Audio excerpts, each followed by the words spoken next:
Mon premier fou rire en classe. Alors mon premier fou rire en classe, c'est parce que, voilà, comme je l'ai dit, à la rentrée, j'avais un petit peu exposé mon parcours à mes élèves avant. J'étais journaliste, donc je leur avais dit. Et c'est vrai que c'est des choses que les élèves, tout au long de l'année, ils m'en ont reparlé, ils étaient assez curieux. Donc de temps en temps, je répondais à leurs questions. Et une fois, une de mes élèves m'a dit « Ah oui, mais en fait, madame, vous avez eu plusieurs vies, mais celle-ci, c'est la plus nulle. » Je ne sais pas si c'est un bon exemple.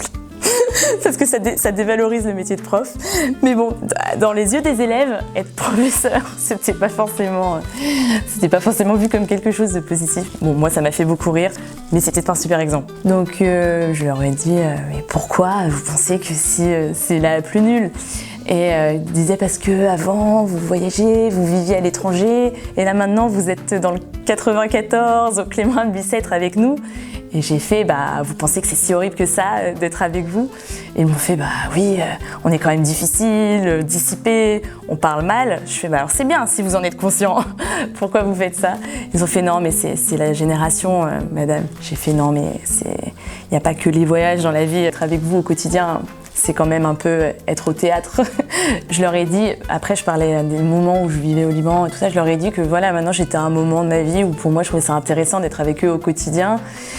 Et en fait, derrière cette réflexion, c'était aussi intéressant parce que ça montrait aussi leur propre perception d'eux-mêmes. Ils imaginent qu'être avec eux au quotidien, c'est insupportable. Et je leur ai dit qu'ils n'étaient pas si difficiles que ça.